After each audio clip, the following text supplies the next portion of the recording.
Motional EMF नहीं, वो तो हो गया था ना शायद। Self induction and mutual induction, ऐसा लिखा है। Self induction and mutual induction.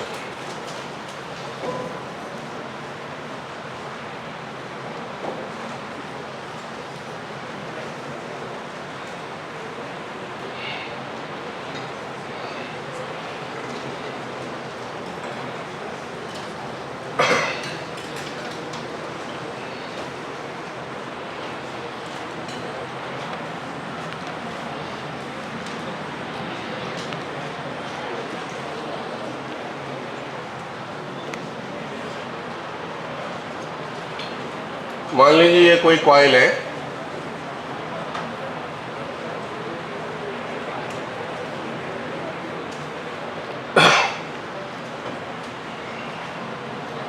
इसके बाजू में दूसरा कॉइल है।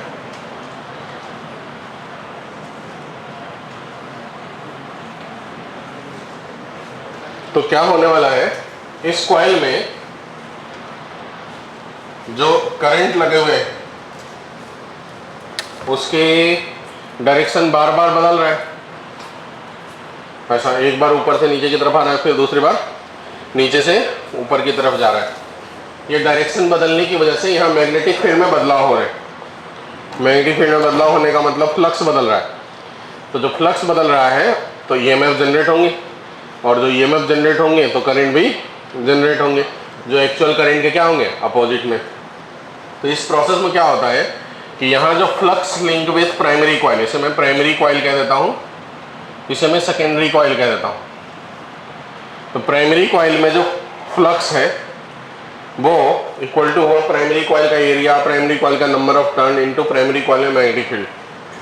तो प्राइमरी कॉइल में जो मैग्नेटिक फील्ड होगी वो प्राइमरी कॉइल में फ्लो होने वाले करंट पे डिपेंड करेगा।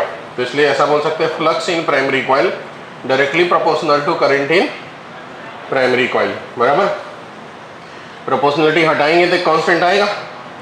तो यहाँ जब वो कांस्टेंट की बात करते हैं तो वही है, उसे L से डिनोट करते हैं। इसे कहते हैं सेल्फ इंडक्टेंस।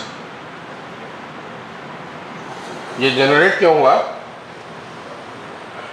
प्राइमरी कॉइल के अंदर मैग्नेटिक फील्ड के डायरेक्शन बार बार बदलने की वजह से। और क्यों बदला मैग्नेटिक फील्ड, क्योंकि करंट के डायरेक्शन बदल रहे हैं। तो करंट की डायरेक्शन बदलने की वजह से मैग्नेटिक फील्ड का डायरेक्शन थ्रू कॉइल बार बार बदलता है, जिसकी वजह से प्राइमरी कॉइल से जो फ्लक्स पास होता है, मैग्नेटिक फ्लक्स, उसकी वैल्यू समय के हिसाब से बदलते रहती है। और इस फ्लक्स के बदलने से प्राइमरी कॉइल के अंदर एक ईएमएफ इंड्यूस्ड होता है और एक करंट भी इंड्यूस्ड होता है। जो ईएमएफ और करंट, ईएमएफ को बोलेंगे बैक ईएमएफ, करंट को बोलेंगे एडी करंट, जो कि जो हमने सप्लाई कर रहे हैं बाहर से, जो ये वोल्टेज सप्लाई कर रहे हैं उसका अपोज करने वाला है, क्योंकि उसी में होने वाले बदलाव की वजह से इंड्यूस्ड ईएमएफ या इंड्यूस्ड करंट जनरेट होने वाले। तो इंड्यूस्ड ईएमएफ और इंड्यूस्ड करंट जो होगा वो उसका अपोज करेगा। इस प्रोसेस को कहते हैं सेल्फ इंडक्शन। खुद में इंड्यूस्ड हो गई एक मैग्नेटिक प्रॉपर्टीज, खुद के अंदर जो है करंट इंड्यूस्ड हो गया। तो खुद के अंदर खुद में होने वाली चेंज की वजह से जो है नया प्रॉपर्टीज इंड्यूस्ड हुआ। तो इस फेनोमेना को बोलेंगे सेल्फ इंडक्शन। बराबर, क्या बोलेंगे इसे, सेल्फ इंडक्शन। और उस मतलब वो जो सेल्फ इंडक्शन है उसमें ऐसा डिपेंड करता है कि जो फ्लक्स लिंक विद कॉइल है वो करंट के डायरेक्टली प्रोपोर्शनल होता है। प्रोपोर्शनलिटी हटाए तो कांस्टेंट आए, जिसे कहते हैं सेल्फ इंडक्टेंस। इसकी ऐसा यूनिट होती है हेनरी। हेनरी कैपिटल एस से डिनोट करते हैं। इसका डायमेंशन की बात करेंगे तो फ्लक्स का डायमेंशन हमने बताया था, आपको क्या बताया था बताओ, ml2 t-2 a-1 और डिवाइड बाय करंट, तो हो जाएगा ml2 t-2 a-2। ये हो गया इसका सेल्फ इंडक्टेंस का जो है मतलब डायमेंशन। इसी तरीके से जैसे कि मैग्नेटिक फील्ड इसमें प्रोड्यूस हो रहा है, वही मैग्नेटिक फील्ड, जैसे यहाँ मैग्नेटिक फील्ड मान लो थोड़ी देर के लिए ये डायरेक्शन में प्रोड्यूस हो रहा है, तो ये मैग्नेटिक फील्ड इस लिंक से, इस दूसरे वाले कॉइल से भी घूम के आएंगे। कुछ मैग्नेटिक फील्ड इधर से ही घूम के आ जाएंगे और कुछ मैग्नेटिक फील्ड इसके बाहर से घूम के आएंगे। ऐसा होने वाला है ना। तो सभी के सभी जितने magnetic field lines primary coil से निकला वो सब के सब लाइन बाजू में रखे हुए सेकेंडरी कॉइल के साथ पास नहीं करने वाला है। कुछ कॉइल के थ्रू पास होगा, कुछ कॉइल के बाहर से पास होगा, क्योंकि ये इसको लूप बनाना है। तो कुछ फील्ड डायरेक्ट तुरंत घूम के आ जाएगा, कुछ थोड़ा दूर से घूम के आएंगे, कुछ उस कॉइल पे घूम के आएंगे, बराबर है। तो इस प्रोसेस में यहाँ होने वाले बदलाव की वजह से इधर भी कुछ बदलाव महसूस होगा। और ये सेकेंडरी कॉइल से जो फ्लक्स लिंक हुआ, जितने कॉइल सेकेंडरी से फ्लक्स पास कर रहा है उसमें मैग्नेटिक फील्ड जो प्राइमरी कॉइल में बदल रहा है, क्योंकि करंट बदल रहा है, इस करंट के बदलने की वजह से इस मैग्नेटिक फील्ड का डायरेक्शन बदल रहा है, जिससे यहाँ पर फ्लक्स की वैल्यू बदल रही है। और फ्लक्स की वैल्यू बदलने से यहाँ के अंदर जो है ईएमएफ इंड्यूस्ड होता है, ईएमएफ इंड्यूस्ड होता है और करंट इंड्यूस्ड होता है। ये वाला प्रोसेस को कहते हैं म्यूचुअल इंडक्शन, क्योंकि वो बाजू वाले कॉइल में जनरेट हुआ और इसमें कोई फिजिकल कनेक्शन नहीं, बिना फिजिकल कनेक्शन के इसकी प्रॉपर्टीज उसमें इंड्यूस्ड हो गई। इस प्रोसेस को क्या बोलेंगे? म्यूचुअल इंडक्शन, बराबर। अगर उसको हमको ध्यान से देखना हो तो वो जो है flux link with secondary coil, वो भी directly proportional to current in primary coil हुआ, क्योंकि वो भी जनरेट हो रहा है प्राइमरी कॉइल में होने वाले बदलाव की वजह से। तो अगर हम यहाँ पर प्रोपोर्शनलिटी हटाते हैं तो यहाँ पर जो कांस्टेंट आता है वो m आता है। तो जो काम L का है वही काम m का है, मतलब सेम यूनिट और डायमेंशन होगा m का। इसे कहते हैं म्यूचुअल इंडक्टेंस, इंडक्टेंस कहते हैं। अब इससे फॉर्मूला, अगर ये फ्लक्स है इसे डिफरेंशिएट करेंगे तो ईएमएफ आता है, तो ईएमएफ का फॉर्मूला क्या हो जाएगा बताओ? Minus d∅/dt। L तो कांस्टेंट है, तो इसको डिफरेंशिएट करने का मतलब किसको डिफरेंशिएट करना तो हो जाएगा माइनस L di/dt। ये कौन सा करंट? प्राइमरी कॉइल का करंट। और अगर आपको इसमें से जो करंट इंड्यूस हुआ वो निकालना है तो ईएमएफ बाय क्या कर देंगे? रेजिस्टेंस कर देंगे। यहाँ पर भी उसी तरीके से ईएमएफ जो सेकेंडरी कॉइल में होगा उसकी वैल्यू क्या हो जाएगी? माइनस d∅/dt, तो m इंटू di/dt। ये हो गया सेकेंडरी कॉइल के अंदर ईएमएफ, ये हो गया प्राइमरी कॉइल के अंदर ईएमएफ। क्या ये पूरा फेनोमेना समझ में आया? मतलब मैग्नेटिक फील्ड का जो डायरेक्शन बदल रहा है कॉइल के अंदर, क्यों बदल रहा है डायरेक्शन? क्योंकि बार बार करंट अपने डायरेक्शन कॉइल के अंदर बदल रहा है। एक बार मान लो सिंगल कॉइल को पकड़ो, एक बार करंट उसमें एंटी क्लॉकवाइज फ्लो हो रहा है, एक बार करंट उसमें क्लॉकवाइज फ्लो हो रहा है। ऐसा हर सेकंड में 50 बार हो रहा है। एक बार क्लॉकवाइज, फिर एक बार एंटी क्लॉकवाइज, फिर क्लॉकवाइज, फिर एंटी क्लॉकवाइज। अगर मान लो एंटी क्लॉकवाइज डायरेक्शन फ्लो हुआ तो करंट ऐसे ऊपर की तरफ फील्ड हुआ, फिर फील्ड ऐसे की तरफ, ऐसे वाला फील्ड मान लो कि एरिया ऑफ से मल्टीप्लाई करेंगे तो प्लस बी है और ऐसे वाला फ्लक्स माइनस बी है। तो इसका मतलब मैग्नेटिक फ्लक्स में बदलाव हो रहा है ना, और ऐसा बार बार बदलाव हो रहा है। तो मैग्नेटिक फ्लक्स में होने वाले बदलाव की वजह से इसके अंदर फैराडेज लॉ के हिसाब से एक ईएमएफ इंड्यूस होगा और उसके वजह से करंट इंड्यूस्ड होगा। सेल्फ कॉइल के अंदर जो होने वाली फेनोमेना है इसे कहते हैं सेल्फ इंडक्शन, बराबर।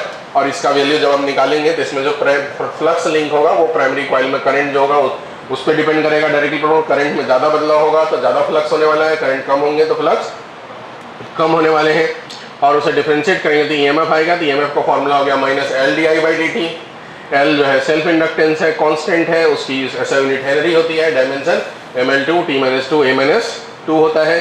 सिमिलरली इस कॉइल के बाजू में अगर कोई दूसरा कॉइल रखा हुआ है तो उस कॉइल के अंदर भी इस प्राइमरी कॉइल से निकलने वाला मैग्नेटिक फील्ड का कुछ हिस्सा सेकेंडरी कॉइल से पास करेगा और प्राइमरी कॉइल में होने वाले करंट के अंदर बदलाव की वजह से सेकेंडरी कॉइल के थ्रू जो फ्लक्स लिंक है वो भी बदलेगा और उसके बदलने से क्या होने वाला है? सेकेंडरी कॉइल के अंदर ईएमएफ इंड्यूस्ड होगा, जिस प्रोसेस को कहते हैं म्यूचुअल इंडक्शन, जिसमें कोई फिजिकल कनेक्शन नहीं, बिना फिजिकल कनेक्शन में आए हैं। प्राइमरी कॉइल में होने वाले बदलाव का जो इफेक्ट है वो सेकेंडरी कॉइल में दिखा। सेकेंडरी कॉइल कहीं से कनेक्टेड नहीं था लेकिन उसमें ईएमएफ इंड्यूस्ड हो गया और उसमें करंट एस्टेब्लिश्ड हो गया। इस फेनोमेना को कहते हैं म्यूचुअल इंडक्शन। और इसमें जो सेकेंडरी कॉइल में जो फ्लक्स रिलेटेड होगा वो प्राइमरी कॉइल में होने वाले करंट के साथ प्रोपोर्शनल होगा। उसे डिफरेंशिएट करेंगे तो सेकेंडरी कॉइल का ईएमएफ आएगा माइनस m d∅/dt, जहां पर m को बोलते हैं म्यूचुअल इंडक्टेंस। ऐसा यूनिट सेम जैसा कि L का होता है हेनरी और डायमेंशन ml2 t-2 a-2, बरोबर है। तो लिखते हैं इस बात को, सेल्फ इंडक्शन, सेल्फ इंडक्शन के बारे में लिखेंगे। Due to change in the direction of current in primary coil, due to change in the direction of current in primary coil, flux link with the coil flux link with the coil changes. Flux link with the coil changes, and it produced an EMF in primary coil, and it produced an EMF and a current, EMF and current in primary coil.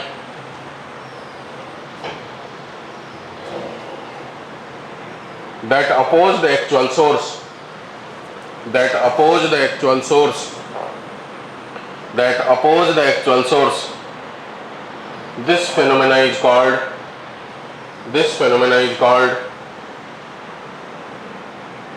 self-inductance.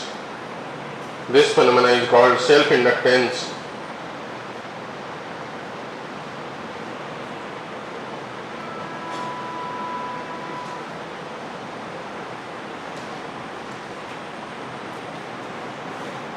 Self inductance हो गया। दूसरा लिख लो mutual inductance, उसका भी definition साथ में लिख लो। Mutual inductance, mutual inductance,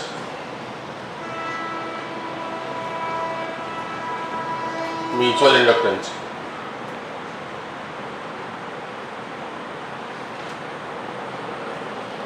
magnetic field produced in primary coil, magnetic field produced in primary coil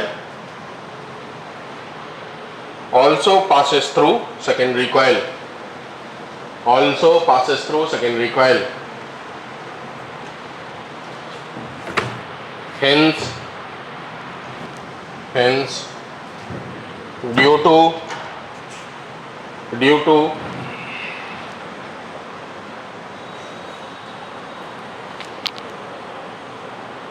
the change in current in primary coil, due to change in current in primary coil, flux linked with secondary coil also changes. Flux linked with secondary coil also changes. Flux linked with secondary coil also changes.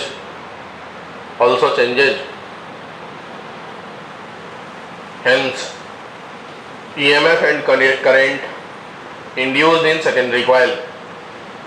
Hence EMF and current induced in secondary coil.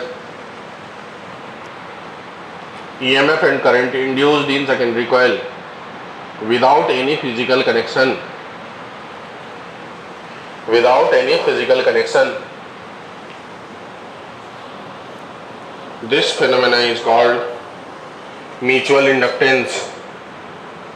This phenomena is called mutual inductance. This phenomena is called mutual inductance. अब नीचे diagram बना करके ये सब बातें लिख।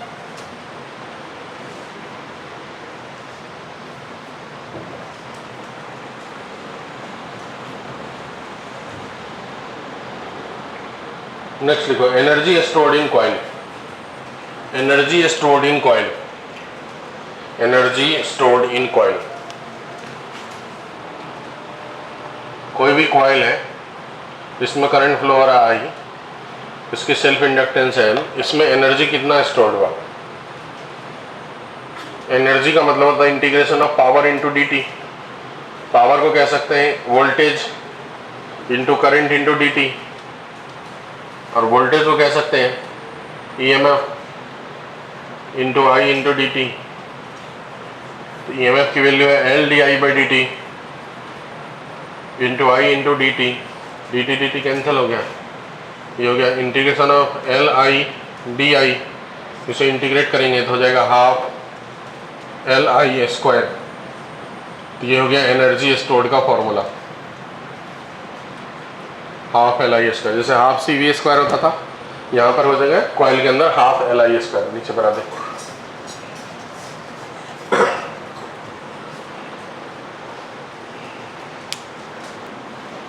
अब देखो M और L रिलेटेड होता है। दो कॉइल है, एक का इंडक्टेंस L1 है, L2 है, म्यूचुअल इंडक्टेंस दोनों के बीच में M है। M इक्वल टू होता है K रूट L1 L2। जहां पर के को कहते हैं कोएफिशिएंट ऑफ कपलिंग,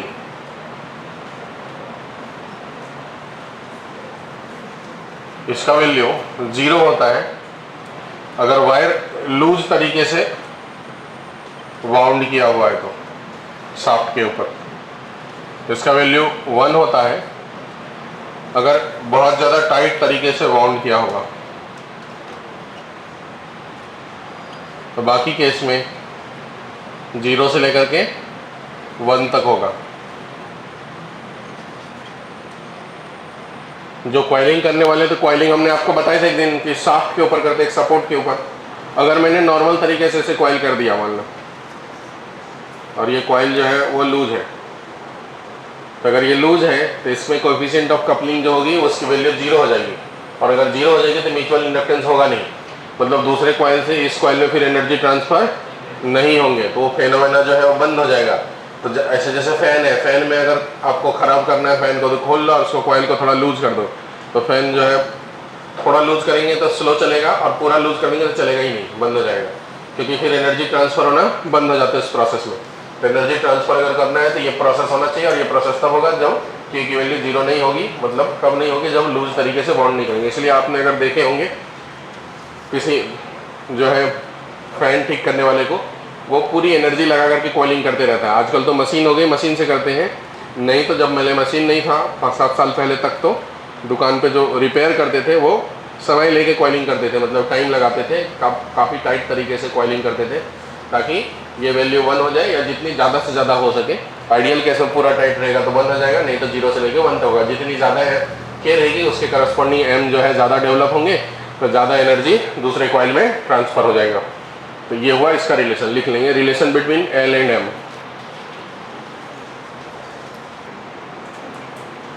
अब देखो series and parallel connection of coil, ऐसा लिखना, series and parallel connection of coil. Coil को अगर सीरीज कनेक्शन में कर दिए तो L equivalent equal to formula होता है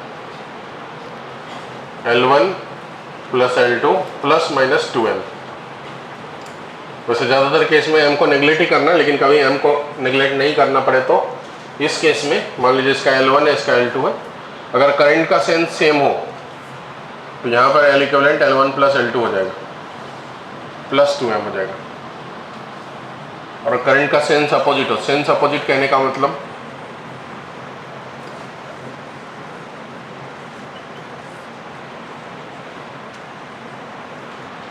करंट तो एक ही डायरेक्शन में फ्लो हो रहा है, लेकिन सेंस जो है कॉइल के अंदर अपोजिट है, मतलब इधर से देखेंगे क्लॉकवाइज, इसमें वो एंटी क्लॉकवाइज हो जाएगा। तो इस सिचुएशंस में इसका मान लीजिए L1, इसका L2, तो जो L इक्विवेलेंट हो जाएगा वो L1 plus L2 minus 2M हो जाएगा, अपोजिट सेंस में, सेम सेंस में। अब ये जो M का जो प्लस माइनस लिखा, ये जनरली यूज में नहीं आता, जो सवाल आते हैं उसमें M कंसीडर ही नहीं करना है। M कब कंसीडर करना है, जब सवाल में वर्ड दिया रहेगा टाइट वाउंड, ठीक है, तो इसका मतलब वो कह रहा है कि आपको कंसीडर करना है M, या फिर देगा कि K की वैल्यू जो कोफिशिएंट ऑफ कपलिंग 1/2 1/4 ऐसा कुछ है, तो इसका मतलब है कि M को कंसीडर करना है, नहीं तो अपने मन से M कंसीडर करने की जरूरत नहीं है। अपने मन से अपन कंसीडर नहीं करता, जब करते हैं तो इस प्रकार से करना पड़ेगा, ठीक है। लेकिन अगर पैरेलल हो तो पैरेलल में तो ये सब कॉन्सेप्ट होता नहीं।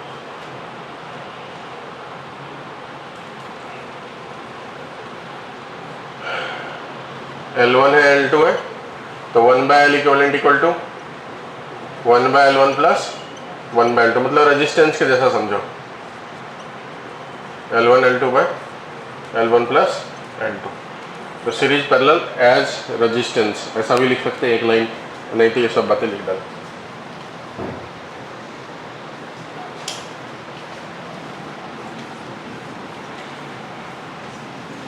पैरेलल में हमने M कंसीडर नहीं करे, M का कंसीडर करने की जरूरत ही नहीं है।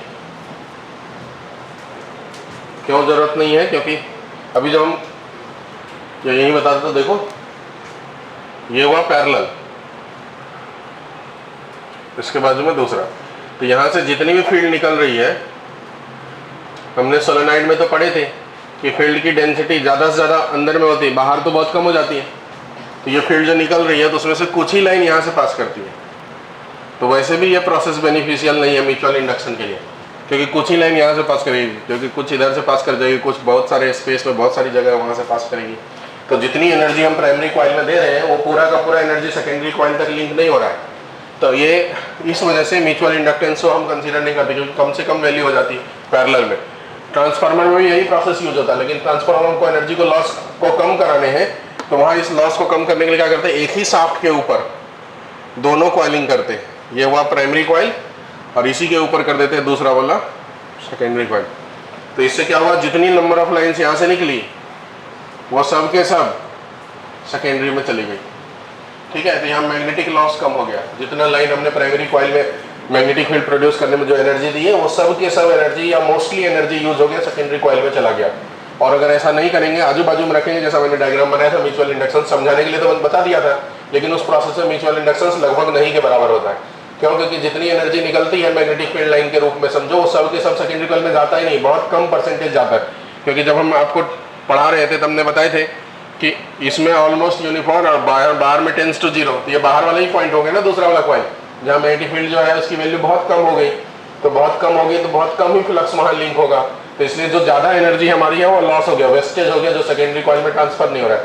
और इस लॉस को मिनिमम करने के लिए ऐसा किया जाता है ट्रांसफार्मर के अंदर, एक ही कोर के ऊपर दोनों कॉइल लपेटा जाता है अलग अलग। नीचे में मान लीजिए कि प्राइमरी दे दिया तो ऊपर में सेकेंडरी, या ऊपर में प्राइमरी तो नीचे में सेकेंडरी, ताकि यहाँ से निकलने वाले फील्ड लाइंस बाद में नहीं से सेपरेट होगा, सेपरेट होने से पहले ही उसे कैप्चर कर लिया जाता है कॉइल के अंदर, बराबर, ताकि मैग्नेटिक लॉस को कम कर सके। अब जैसे आप देखोगे ध्यान से, इसलिए ये एक कॉइल उसके बाद दूसरा कॉइल, तो ये सीरीज जैसा कनेक्शन हो, इसलिए इसमें म्यूचुअल इंडक्शन कंसीडर किया मैंने, लेकिन जो पैरेलल वाला सिचुएशन में म्यूचुअल इंडक्शन कंसीडर नहीं करा। ठीक है, चलो लिख लो ये बातें, हो गया लिख करके। आप तो मेरी बातें सुन रहे थे तो फिर लिख के कैसे होगा, सही बात है। हो गया लिख करके। नेक्स्ट लिखें, growth of current and DK of current in LR circuit. Growth of current and DK of current in LR circuit. Growth of current and DK of current in LR circuit.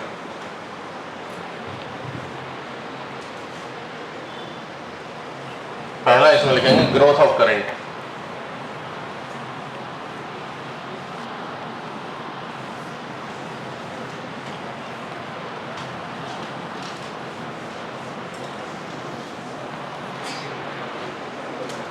देखो एक coil है, एक resistance ले लिया और एक battery ले लिया V वोल्ट का, रेजिस्टेंस और कॉइल की इंडक्टेंस L।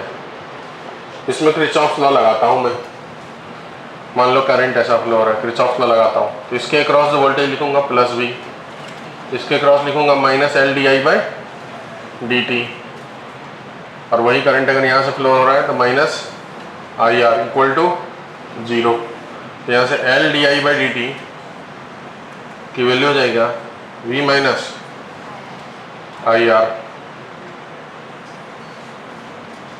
IR। ठीक है, तो यहाँ से LdI equal to V - IR into dt, यहीं से DI/V - LR V - IR equal to 1/L into dt। इसे इंटीग्रेट करता हूँ। ग्रोथ ऑफ करंट है, मतलब इनिशियली कोई करंट नहीं है, t इक्वल टू 0 पर कोई करंट नहीं है, मान लेते t equal to t time पे करंट हो गया I। ठीक है, उसकी बात करता है हमको। तो यहाँ पर इसको इंटीग्रेट करेंगे तो क्या हो जाएगा, log V - IR। आपको पता है कोएफिशिएंट से डिवाइड करते हैं इंटीग्रेशन में, तो I का जो कोएफिशिएंट है यहाँ पर क्या है -R, तो उससे डिवाइड कर दिए। Limit from 0 to I equal to 1/L, ये हो गया dt का t, ये -R जाके वहाँ मल्टीप्लाई हो जाएगा, तो log V एक बार IR और एक बार 0 log V इक्वल टू हो गया -R/L इंटू t। अब यह हो जाएगा log M/N, तो log V - IR/V equal to minus R by L into T. अब याद करो ऐसा ही कुछ ग्रुप उसमें था, कैपेसिटर के चार्जिंग डिस्चार्जिंग में था क्या कुछ? Charging of capacitor discharging of capacitor का डेरिवेशन ऐसा ही कुछ था, रिलेटेड, सेम नहीं था पर ऐसे ही कुछ करे थे, याद आ रहे? चार्जिंग ऑफ कैपेसिटर का फॉर्मूला तो याद होगा, बताओ क्या था?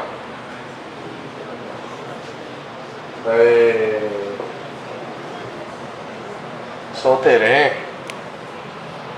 क्या था बताओ? छोड़ो जाने दो, नहीं पूछता। लॉग हटाएंगे तो बेस ई ट्रांसफर होगा, तो v minus I R by B equal to हो जाएगा E to the power minus, इसे t by L by R लिख देता हूँ, इसी को मैं minus T by L by R लिख देता हूँ। तो e एक्सपोनेंशियल पावर उधर ट्रांसफर हो गया, इसको इंडिविजुअली डिवाइड किया तो 1 minus I R by V equal to E to the power minus T by L by are. यहाँ से इसको उधर लेके जाओ, उसको उधर लेके जाओ, तो I R by V equal to 1 minus E to the power minus T by L by R. V को मल्टीप्लाई करूँगा आई से डिवाइड, आर से डिवाइड करूँगा तो I equal to V by R into 1 minus E to the power minus T by L by R. ये V by R मतलब maximum current, I equal to I not into 1 minus E to the power minus T by L by R. अब तो याद आया होगा, Q equal to Q not 1 minus E to the power minus T by R C. तो ये R C जो है time constant था, यहाँ एल बाय आर जो है होगा वो टाइम कांस्टेंट होंगे, एल बाय आर जो है वो टाइम कांस्टेंट है, मतलब इसका ऐसा unit dimension same as time के जैसा होगा। एल बाय आर और आर सी ये दोनों के दोनों टाइम कांस्टेंट, दोनों के यूनिट और डायमेंशन सेम होंगे, और किसके जैसे होंगे? एल बाय आर का यूनिट अगर निकालोगे तो हो जाएगा सेकेंड, टाइम के जैसा, डायमेंशन टी। ये जो आई नॉट है वो मैक्सिमम करंट है, मैक्सिमम करंट हो गया V by R, total voltage by total resistance, maximum current है। इसमें दो केस बनेगा, इनिशियली टी इक्वल टू 0 पे,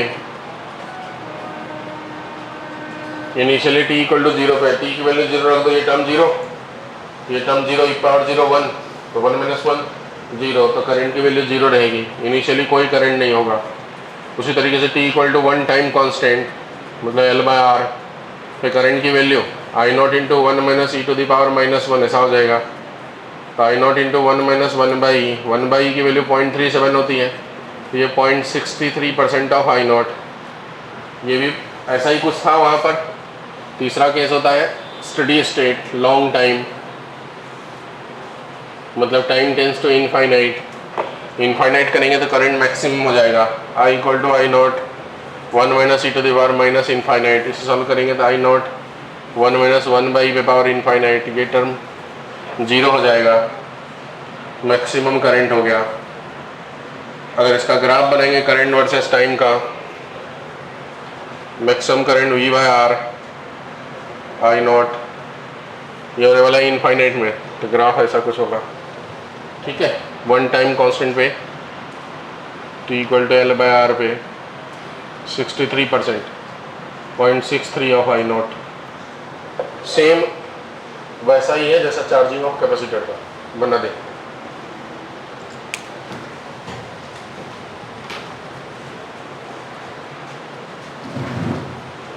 तो इसका मतलब जो डिस्चार्जिंग का ऑफ कैपेसिटर था वैसा ही यहाँ पर होगा, DK of current, DK of current में ये वोल्टेज गायब करेंगे इक्वेशन से,